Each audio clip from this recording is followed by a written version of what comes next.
Okay, let's get into this. We're doing a deep dive today, looking closely at a BBC News report you sent over. It covers the really tragic news about actor Jonathan Joss. That's right. You probably know him, maybe as the voice of John Redcorn in King of the Hill. Or Chief Ken Hotate from Parks and Rec. Mm, Very distinct roles. exactly.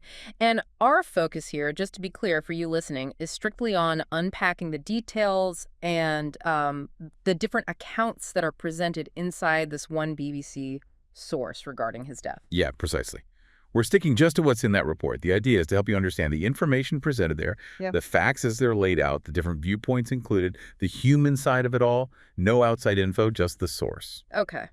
So the starting point, the core news in the report is, well, incredibly sad. Jonathan Joss, 59 years old, was shot and killed. And according to this BBC report, which actually references some CBS reporting, this happened near a road in San Antonio, Texas. Right.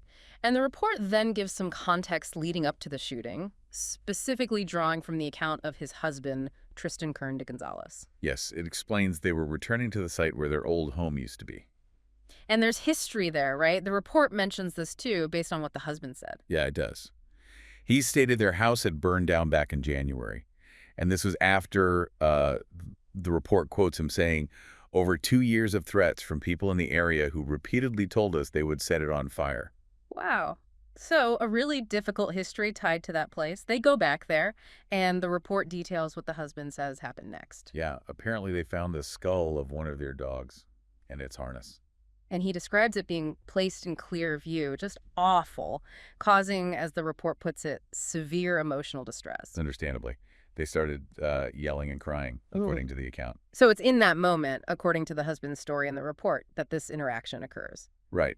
He says a man approached them. Yeah. And then started yelling violent homophobic slurs. And then raised a gun. Raised a gun from his lap, the report says, based on the husband's account, and fired. And there's that heartbreaking detail the husband shared, which the report includes, about Jonathan Joss's final action. He said, Jonathan pushed me out of the way. He saved my life. Yeah. Yeah. Powerful. But then the report immediately brings in another perspective, which is crucial here. Yes. The police investigation's view on the motive. The report states a suspect, Sigfredo Alvarez Ceja, he's been arrested on suspicion of murder. And this is the key quote from the San Antonio Police Department, directly from the report. They say, despite online claims of this being a hate crime, currently the investigation has found no evidence to indicate that the Mr. Joss's murder was related to his sexual orientation. Right. And the report adds that the police statement mentioned they take these kinds of allegations very seriously. And that they've thoroughly reviewed all available information. You know, the standard procedure. If new evidence pops up, charges could change. So for you listening, this is really a central point in the source material we're looking at, the stark contrast. Exactly. You have the husband's account, the history of threats, returning to that traumatic site, the dog's remains, the alleged slurs, the shooting. Versus the police's current findings, as reported, saying they haven't found evidence specifically linking it to his sexual orientation at this time. The report just lays both out. Yeah. It doesn't take a side, just presents the information given. Moving on from the circumstances, the report also touches on the personal impact, the tributes. It does. It shares some really moving words from his husband about their life together. What did he say? He's quoted saying, Joss gave me more love in our time together than most people ever get. Mentioned they got married on Valentine's Day. They were looking for a trailer. Just planning a future. Oh, man. And it says he was with him when he passed? Yes, the report includes that detail. He was there with him at the end. And then there are the tributes from his professional life also in the report. Right. Nick Offerman from Parks and Rec is quoted. Called Joss such a sweet guy. Right. Said the cast was heartbroken, and they loved having him as our chief, Ken Hotate. Nice words. And King of the Hill. The creators, Mike Judge, Greg Daniels, Saladin Patterson, they put out a statement mentioned in the report. Okay. Saying, Joss brought King of the Hill's John Redcorn to life. His voice will be missed. And sending condolences. Standard but important acknowledgments. And there's a connection to his recent activities too, right? The report brings that up. Yeah, it mentions he was actually seen publicly just days before his death. Where was that? Attending a King of the Hill panel. It was at the ATX Television Festival in Austin. This was cited from Variety, within the BBC report. Huh. Attending, not participating? Well, that's another layer the BBC report digs into. It references a Facebook post Joss apparently made back in April, Oh.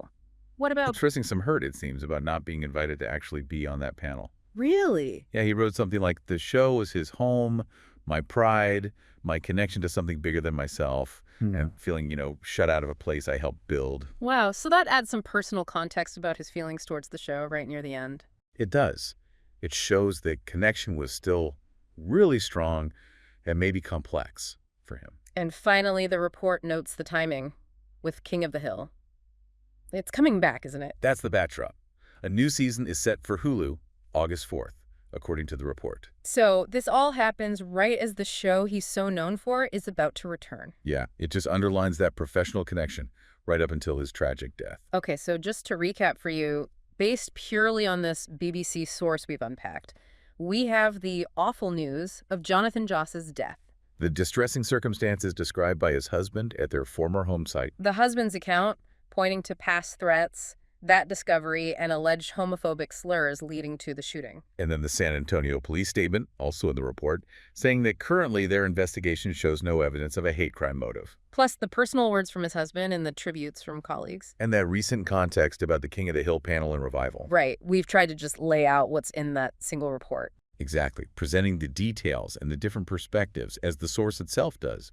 It's a complex picture, even within one news item.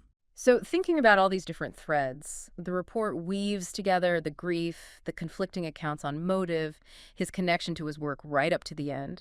What aspect of the information presented in this specific source really stands out or gives you pause as you reflect on it? It definitely leaves you thinking, doesn't it? Yeah. How different pieces, even from one report, build our understanding and sometimes leave us with more questions. A lot to process from that one source.